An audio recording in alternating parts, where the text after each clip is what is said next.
Hi, I'm Yannick Hanfman. I'm Ilya Marchenko. I'm Dennis Kudla. This is Sebastian Wolfner. It's Marc-Andrea Whistler. I am Francisco Cerundolo. And you're listening to the GTL podcast.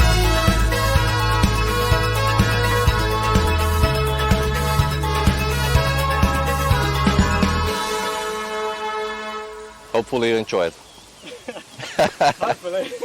Novak Djokovic comes in, he steals the title, he wins the 23rd Grand Slam. He's the first guy in history to win 23 Grand Slams. Alcaraz is going to win Roland Garros this year. He wants to be the greatest player. He wants to emulate some of the big goats of the game. I think Iga's going to win Roland Garros and win it back to back. It doesn't happen often. Iga Swiatek, who's going to be picking up her third, and in the men's, Daniel Medvedev. Rude winning Roland Garros. Ostapenko is going to get her second Roland Garros title. Carlos Alcaraz is going to win the men's side. Iga Swiatek is going to win on the women's. Daniil Medvedev and Jessica Pegula will bring home the trophies this year. Novak Djokovic clinching his 23rd. And then on the women's side, Bianca Andreescu. On the women's side, been on fire, has won titles on every surface. Her name is Elena Rybakina. And on the men's, Carlos Alcaraz will win his first French Open. Novak Djokovic is the 2023 Roland Garros champion. Hey, welcome back, tennis fans. An absolutely stonking day of tennis. It has to be said. Day 3 is over, and we thought we'd just bring you a pre-recorded podcast. Obviously, it's quite late here in the UK, just gone midnight. We're going to put this one out for you. But what a day of tennis. I mean, I thought it was good for the first couple of days, but the way it kicked off today, 5-setter after 5-setter after 5-setter, JG, and I don't even know where to start. Well, I bet you're kicking yourself. You had to go to the office. You missed out on a really great day of tennis, but I know you've been having an eye on it in the office, and I don't even know where to begin. Like you said, so many of the men's matches went to 5 sets today. They have done really in this opening round, and I know we've got some tweets lined up, so we'll go through them. And on the women's side, I would say my assessment of the first round, because of course we've had all of the first round matches played now, is there's not really been many women who have blown me away with their performances. I don't think I've looked at anyone and thought, wow, you can really go on and win this event. I thought Rybakina was a little bit slow. I thought Iga was a little bit slow. Coco Gauff was a little bit as well. Sabalenka, I guess, probably the best performer. But her opponent, I think her mind was on too much of the politics and she wasn't really focused on the tennis. And it's really been difficult to grasp that one player on the women's who has started round one in an electric form. The only real name is Mira Andreeva. I thought she was outstanding, but you can't really look into too much of it. And of course, this is just me saying it after round one. It means nothing. Djokovic wasn't amazing in his round one, but it doesn't mean much because, as we know, as the event goes on, you want to play your best tennis in the second week of any slam. And I'm sure some of these ladies can do that. But yeah, that was just my initial assessment of everything. I think that's fair. I think some of the youngsters who have come into this tournament, I think there was something you were alluding to prior to the tournament starting as well, that we might see it open up maybe on the women's side with some of these young players coming through, showing the older ones how it's done. I don't think Iga's really that old, but Iga's sometimes a slow starter. I mean, she bageled her in the second set, and then we're all back to normal again with Iga. So I don't think we can really focus too much on Iga's performance. I don't think the only person of note who went out who we thought made trouble Iga in the first week or the first part of her draw is Krejcikova out, a former champion, gone, and easy fashion as well. Wasn't even competitive. Not sure what's happening with her at the moment. She'll probably go on and win the doubles, knowing her. But like you said, the women's, I feel like the standout performers, I think Diane Parry, a really good performance, knocked out Kalinina, and Mira Andreeva, and they will face each other in round 2. I think that is, for me, the popcorn match for women's round 2. I was impressed by Ons Jabeur, actually, just looking through the results, because her opponent Bronzetti has been in really good form prior to this. So that was a good result considering Jabeur's low on confidence. But yeah, let's just see how it all plays out. Let's get through some of the tweets, and we're going to start with the men's. And Jose Morgado sums it up really in a tweet. What an unbelievable first round. The 64th and last men's single match is, guess what, going to 5. And that, of course, was Monfils Baez. We're going to talk about that one in depth because that was the real popcorn standout match for me in the first round. And he says here 20 matches out of the 64 went to 5. It's an all-time record at the Open era. And he's here for it, and I'm here for it as well because we do love the long matches as a tennis fan. They're not great to commentate on. I don't like commentating on long matches, and people will be like, "Oh, you're a tennis fan. Why don't you like just sitting there commentating?" Because usually, before I did this podcast, I would sit there and watch it in a bit of a trance. I'd have my phone on the other hand. I'd be scrolling. I'd maybe be eating or drinking. It's a different kind of experience than sitting there commentating on a long match. I don't particularly like doing it for that length of time. Of course, there's some circumstances where I don't mind, and I am very vocal anyway, which I would be with the tennis, especially when Rafael Nadal's playing. But sometimes it's just not the one. But I know what you mean. Commentator who did do 5 sets today. Yeah, I totally know what you mean. Some of those matches they can go on for hours. Obviously, the most notable one that we did cover, which was 5 hours 24, the Nadal Medvedev final. It seems. Yeah, but don't get me wrong, they're different. Like they're the ones I don't mind commentating on to that length. But usually, don't get me wrong, I want a 5-set match. Well, I just don't want to be commentating on it. Well, the main match that I did actually watch today, and I tried to as much as possible because I was saying it. I was even saying it this morning as well before a tennis ball was hit. I said, get the pronunciation right, because I've heard a lot of people saying his name today, and I've been guilty of saying his name wrong as well. I've even been listening to a few it's not Wild, Portuguese. Yeah, it's Seboc Wild or something like that. So Seboc Wild. Yeah, so I've been calling say both wild for too long, so I apologize to I called him Wild Live today by mistake on the Eager stream. It's a patron of the one channel. Of our patrons, just got a bit muddled up. I heard Gil Gross calling him something. Shout out to Wild Live if he's listening. Yeah, shout out. I've heard Gil Gross calling him something. He sounds German or something. What he's saying, but at least he's making better attempts to get the name right. But I saw it 10-1 him against Medvedev. I just thought that's crazy. I So you him put coming a bet in. on? No, I wish I had. Didn't do it in the bracket. No, didn't. Silly, Right. really. Should have had a qualifier to watch, and silly. Let's get straight into it. So Medvedev versus Sabov Wild. I'm Yes. sorry, Ben. I'm gonna have to stick with that because it's in my mind and it's too late. No. So next tweet. Let's do it. So this is my favourite one, and it just shows Medi in his full troll mode. So here we go. Medi on the clay halts the possible resurgence of Zverev at Monte Carlo. Inadvertently causes Tsitsipas's family drama in Rome. Then actually goes on and wins a Masters 1000 on clay. Then makes it possible for Alcaraz Djokovic to land in the same half at Roland Garros, so ruins that completely by playing so well on clay. Then, seeing that he's done his job of being a full troll, he then goes out in round 1 to ruin the whole draw and go full troll mode. So go down a little bit, and then you can see the image of him. Great tweet. I did retweet it. Nice hairstyle. Job done. Exactly what he wanted to do, right? If that's what his ambition was just to come in. He hates clay that much that he wanted to ruin Roland Garros for everybody else, then he's doing a great job of it. For me, he hasn't quite ruined it. He's just ruined his own chances. And there's some other people on his side of the draw that he's actually made it a lot better. Somebody who has a few carrots following him around this tournament is very, very happy right now. And JG probably very happy too. That will. Yeah, that's it. The player roulette player for you being Yannick Sinner. And, well, that was his main foe on that side. Maybe Holger Luna as well. Maybe Casper Ruud. But still, without Daniel in there, the Masters Rome champion, now it all looks a bit brighter, doesn't it? And Holger Rune dropping a set to Chris Eubanks today as well, not looking top notch. Anything's possible. And Yannick Sinner, there's no better opportunity now. There's no excuses.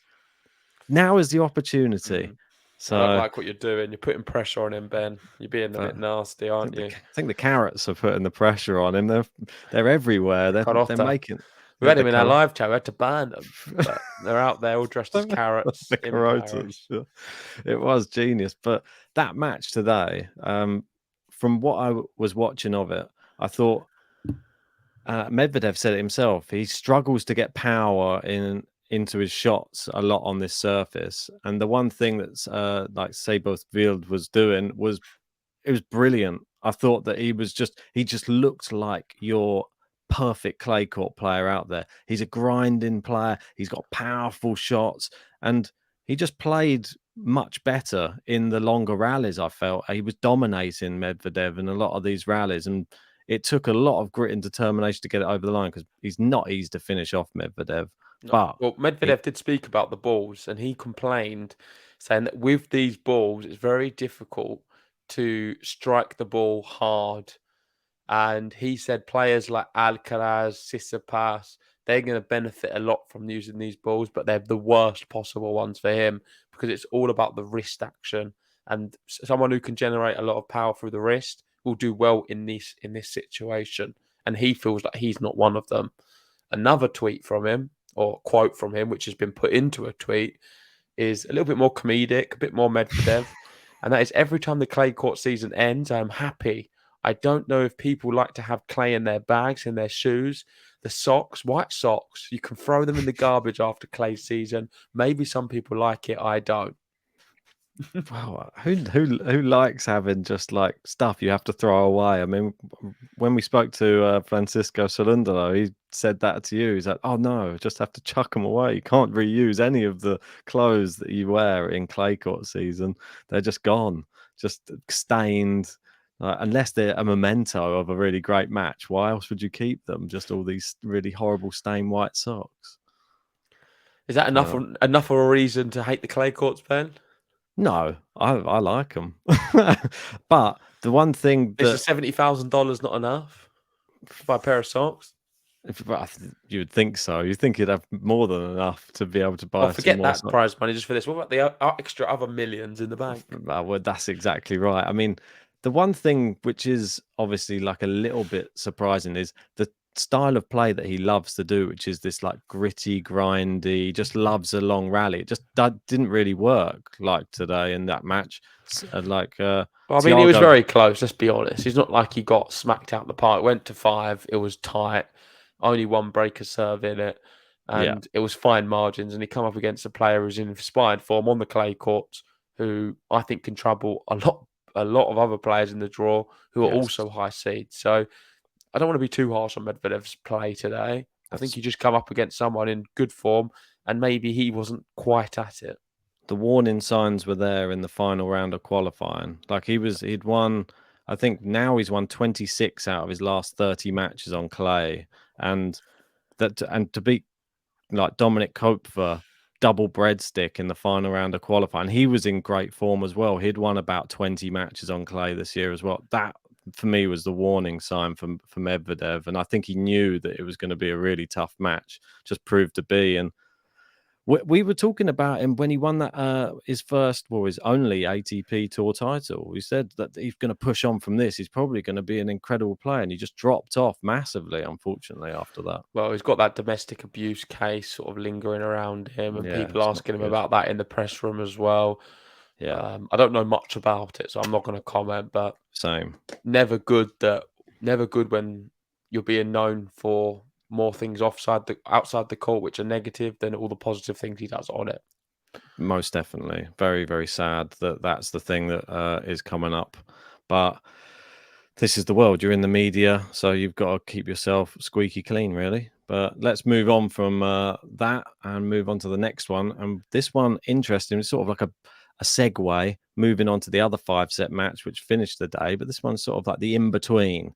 And here we go. The magic of Monfils. We have to talk about this. Is a big segment of this podcast. How magical was it? And before the match started, you've got here Gael Monfils, Alex Zverev talking in the locker room about Sebastian Baez, because as we know, Zverev beat Baez last year in 5 sets at Roland Garros, in which he had to save a match point. And he was talking about how well he was playing, that forehand, how deadly it is, a little bit of tennis gossip, as the tennis letter calls it. And how ironic is it that a few hours after this, Monfils is out there playing Baez, and it also goes to 5 sets, and he also comes back from an improbable position to win in 5. I was so shocked by this result, and I was worried for him. I'm not gonna lie. I thought I think you had Baez in your bracket, right? Yeah, I went Monfils, Ben. I didn't give Monfils a chance, and I feel really bad about it. Like, in fact, he was in France. I thought he wouldn't push that final push to be able to get stuff over the line, and he's proved me massively wrong. And I think he's proved a lot of people wrong as well. Like, the desire to come back from 4-love down in the final set, when pretty much done and dusted that for most players. So fair play to him. I mean, there's some good tweets coming up as well, so I don't want to. Yeah, exactly. Let's get through these tweets, because there's a lot to speak about with Monfils. And this is a quote from him saying, "At 3-love down in the 5th, I told myself, I haven't won a match since I'm a dad, and my daughter is in Paris. I got to get one for her." So he used having a child now as an extra little push to get it over the line. We've seen Svitolina turn around her fortunes on the tennis court and play a little bit better. Now Monfils has done it as well. And that's his first win. I believe it was since August. I think I saw a tweet saying... That's the next one, isn't it? And I think it's just so remarkable. Look at this. Yeah. I think, does it say August there? Yeah, that's at the bottom there, yeah. Yeah. First tour level win since August. He was 4-love down and 4-5 down in the 5th. He then come back to win 7-5. Morgado described it as an absolutely unbelievable atmosphere, unforgettable. And it wasn't even packed. There was a lot of empty seats as well, but it just seemed to be a real football party-like atmosphere, everyone getting behind him, and he gave everything. Every single drop of energy he had, he gave it. You can see some of the images if you just scroll down of the emotion of him laying down. He was crying on the floor. The winner, he saw, it was a passing shot to clinch match point, just clipped the top of the net and landed over. It was actually quite a challenging shot. I thought he wasn't going to get it, sneak it past Baez. Just incredible to play at that level of tennis for how many hours was it? 4 hours? About 4 hours, yeah. Yeah, just under, just under 4 hours. It's just special. And Baez is no slouch on a clay court. I know he's had a bit of a dip in form. You could argue maybe he was better last year when he played Zverev. I think he would even admit to that. But still, he's turned the corner slightly the last month or so. He can still play good tennis. Difficult player. No one wants to play Baez on a clay court, especially in a best-of-5 scenario, because he can push and he's got the endurance to do so. Monfils managed it. And it was a bit of a moment what reminded me like Andy Murray not too long ago against Kokkinakis. These two greats of the game. Monfils has been playing for so long. In fact, I've never, from when I started watching tennis, I'm not going to give away my age, but I've never watched tennis without him really in it. That's how it feels. I can't recall ever watching tennis without Monfils. It's the same with Federer. Yeah, I mean, turned pro in 2004. So it's absolutely crazy to think. But he's 36 years old now and still doing the damn thing. 300 Andy Murray. Yeah, 394 in the world. And in on a, I believe it's protected ranking anyway, but he would have had a wild card. Yeah, for sure. I mean, I just think the atmosphere, I know that we've spoken about like missing Rafa, but like I said, was it yesterday or the day before? I think it was when we were covering Djokovic. I feel that the French are stepping up in the absence of Rafa on the Dow. Yeah, but it's always like that though, Ben. Like when Rafa's there, there's always a good atmosphere for the French players. Look at all the ones with Monfils, Tsonga, yeah, always. Gaston, It's always good. Ugo Humbert, I remember one year was quite good. Gaston, of course, is a good name to mention. That's always been there. The only thing we're missing is Rafa on top of that. But at least we're still getting the solid, reliable French crowd supporting the French players. And in a way, I'm a bit jealous because we don't do the same for British players at Wimbledon. We do, but it's got a different feel. It's not so powerful. I I don't don't feel like think. we have since Murray, to be honest. Like Murray Yeah, was the the Murray ones were, I guess, but this just seems to have a different kind of atmosphere. It's more like the Italians as well. They do It's the not so same. Tennessee. Yeah, but the Italians do the same for the likes of Fanini and the likes of Sinner. Like you see that they come out in their droves and they chant and they Well, do. there's no slam in Italy, but I feel like it would be the similar thing, wouldn't it? In We've got Rome. They're louder in Rome than they are at Wimbledon. That's the thing. They have chants. They do it. It's like you say, like football. It's almost like a football stand when you've got these type of players playing. But the British fans, this is, I wouldn't say for everybody, but the British fans who like tennis aren't probably football fans as well. No. That's your typical one. So that's why you don't get it. But in Italy, they probably just love all sports. Same as France. They're just big that's true. sports fanatics. So That's a good point. Anyway, but yeah, Monfils can't congratulate him enough. And how crazy is it? Svitolina comes, but we were at Svitolina's comeback tournament, and then Svitolina's now won a tournament before coming in. She's now played. Yeah, they both turned the corner together.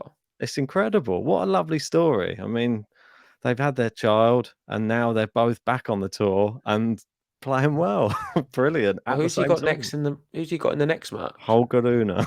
Wow, doesn't get much harder than that. Careful what you wish for. Well, let's see. You never know. Never say never in these type of things. But I think we've got another one, Ben. So if you go to the next one, is there? I think the next one was a Bianca one. I've got here. I thought there was one more Monfils, but not. Oh, it was. It was a Pavi G one, but I got rid of it. Oh, okay. No worries.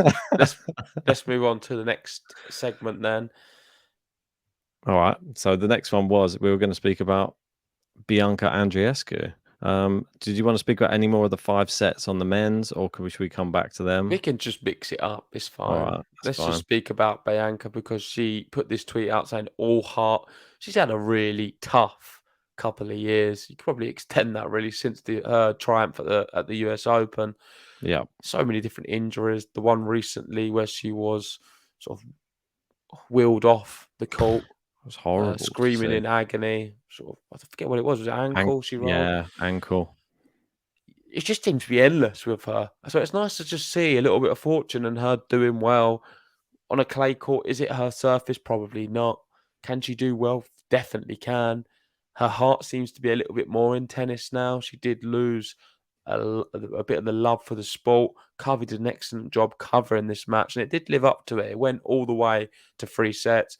And, well, Azarenka is a difficult player to play, and Andreescu managed to beat her. And you never know, she might go on a little run now. I hope so. I mean, she's never been past the second round, so she's equaled her best now. I'm hoping that she can get through the next match as well. The next match is against Navarro. I saw that. That's what I was saying. It doesn't seem that bad. So Nice. she's actually got an opportunity. She's let's be honest, not to be disrespectful to Navarro, but it's a lot easier than Azarenka. So yeah, keep this going. Keep fit. That's the big thing because it doesn't matter who she plays. If physically she's not up to it, Navarro will beat her. So if she can keep fit, keep healthy, she can beat her, and then you never know. Exactly right. Well, you know, I thought big things of her from the back end of last year, and I thought that she was going to be in the top 10 at come the end of the year. I still think it's possible, but like you said, body has to stay together, and I just hope that she pushes herself to the limit, but just keep your body in check while you're doing it. That's all I'm going to say. But well done to her. She's the only well, no, actually, that's a lie. I was going to say she's the only Canadian to shout about. Chapeau had his little thing that he did where he did a medical timeout at the end of the 4th and then won the 5th. Felix terribly went out, but he was ill, and we'll forgive him a little bit for that. And Leylah Fernandez still going strong. She'll be playing Clara Towson tomorrow. So that'll be an exciting matchup. We'll be covering that one.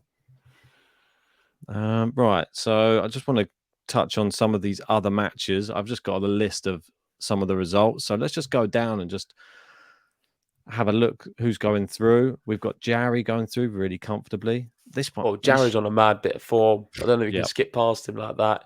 He's the player who, as a low-ranked player, is the most feared. He's got to be. Yeah, I mean, it's terrible if you've got him in your little section. He's just won a tournament, hasn't he? He's an unseeded beast. It's one of my... Reminds me of Casper Ruud that year he played when he was first breaking through as a bit of a worrying player. And Jarry's certainly like that. Dangerous, really good. Got a good section as well. He's up against Tommy Paul next. That's a winnable match. And then Lehechka Orgeron in the next round as well. Oh, he can keep going. That's the thing. Just depends how his body holds out because he played a lot of tennis. That's it. Nishioka. I mean, JJ Wolf, that was an upside down match. JJ Wolf losing from 2 sets up. Nishioka through. Tommy Paul through in straights against Stricker. Casper Ruud, he's getting the luck again, I feel. Daniel going out. He's on that side of the draw again. Casper Ruud, I said all he'd need was a decent draw, and he's a danger in this tournament. He could make the final. It's very possible. Yeah, for sure. He's just doing what he does. But he could lose. I don't know. I'm not being convinced by Ruud, so if he doesn't have to play anyone too good, then why not? He can always beat sort of the players way below him. Vavasori over 5 hours, ridiculous match. I feel sorry. Look at the score. I mean, how sorry do you feel for Kecmanovic? He had match points in the third, and then you end up going to 3 tie breaks. And look how close they were. He was 2 sets up. 10-8 and 11-9 in 2 of the tie breaks. This just you got to feel for the guy. He tried his best, but well played to the Italian. He got a violation or something. He got some kind of, what's it called? Like a code warning. Code warning because a ball from one of the other courts come on the court. So what he did is he hit it back onto the other court, like out on the thing, and then he got in trouble for that. Yeah, I don't think you should be doing that. What do you mean you shouldn't be doing that? If a ball could comes hit over, anybody. I'll grow up, Ben. Well, it could hit someone in the crowd. That's embarrassing that you think that. Well, that's why they probably say not to do it, to hit balls out the stadium. When they if just the ball comes in, just hit it out and hit it back. It's fine. Yeah, but have you ever seen when they go like in anger and they smack it out the stands? That's the reason, because there's people walking around. It was a very controlled hit out there. I didn't see it, so I can't. And it landed back into the other one. As long as it was a nice soft one, it's all right. Yeah, if it wasn't a hard that bad, man. And everyone just got. I thought you meant it was just like he just went like, bang, just whacked it like they do in anger. It wasn't an angry one. He was just trying to hit it back. We had Gaston out, so his bad luck continues. He's not getting any money to pay off that fine. Yeah, he's playing really bad at the moment, and yeah, he's straight out. Bublik out in a really crushing match. Zverev another Italian through in 5. We spoke about Medvedev, Rusevori went 5, and he just about held on. Barrera was coming back into that one, and he also had the crowd. Peya come back and beat Quentin Hellis in a really tight one. One of the craziest stories. Another older player. He's not even that old, is he, Pella? But he's just been out. He's had a lot of misfortune. How old is he? No, he's 33. Yeah, but he's another player completely wrote off in the first round. And well done, turned around all of his fortune. And he is a good clay quarter. Yeah, brilliant. Ryan Donnet beat Gasquet, a bit disappointed about that. Skatov just did what I mean, was it worth coming through qualifying? Well, he still got paid, so I guess. Well, let's talk about Hanfman, the lucky loser who just about got in. At 4-all in the 5th set, Montero had a smash on top of the net at 40 love up. Like when I say on top of the net, it was an easy smash and smashed it into the net. He then had another one at deuce at 4-all to give away break point, and he missed another smash. There's a video, it's circulating all over. He's missed 2 smash on top of the net. Savage. And that's ultimately why he lost. I thought if he makes either of them, it's a different match, and it goes probably to a tie break, and then it's a close one. I had that as a 50-50 match for sure, that match as well, because Montero's, I'm surprised the bookies. He's a fighter. He's a bit like a Rafa, but not as good. The bookies gave like 1.36 there for Hampton. I thought that was pretty like generous. Especially Montero 3.2. I thought it was good, decent odds, but I thought Hampton was always going to win, but close match. But well done to Hampman, one of ours through again. That's what we like to see. We've got Surundalo through, we got Hampman through, we got who else? Karatsev through. We got them all coming through. That's what we like to see. We've spoken about Mila Andreeva, incredible talent. I love Andy Murray sent her a text, and that's why she thinks she's doing so well. I love her confidence on the mic as well. She's just so confident, full of joy, full of just like youthful exuberance with talking to all of the panelists and stuff.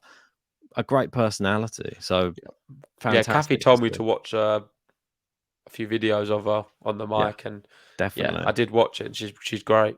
Yeah. So a good personality, it matches. And she's. Do you hear what she was saying about Sabalenka as well? She said, "Wow, she absolutely whooped my ass in was it Madrid?" Said, "Maybe I'm going to get my revenge on her." Yeah. I'm like, yes, that's what we want to hear. Some fighting talk. She's going to take it to Saba if she gets into play. That's what I want to hear. Well, you got this one right. I got it completely wrong. Ferro out, battered by Peterson. Bauskova a seed out. Any others to really? Jabeur did well. Noskova, glad that she's keep going through. Solibas Tormo is one who I like here.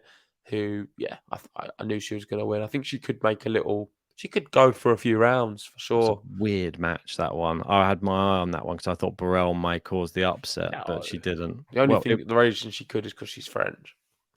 Yeah, but she's been in good form. That's the thing coming in. But then it went like up and down. She was up a break, then she was down a break, then she was up a break again. It was just one of those. I think matches. Tormo did all right.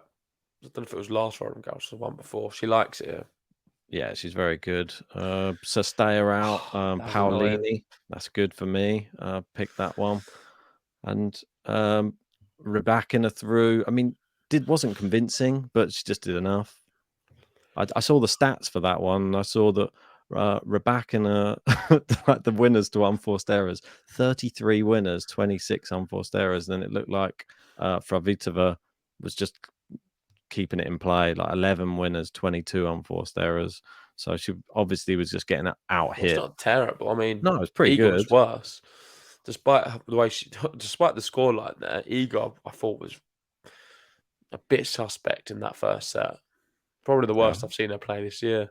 I'm still proud of Brenda that she put up a bit of a fight, at least in the first set against Rybakina. And Andreeva's sister out. That's unfortunate for her. And I think it's come a little bit too soon for her. And Martic beating Rogers. So not many more to speak about. Nope.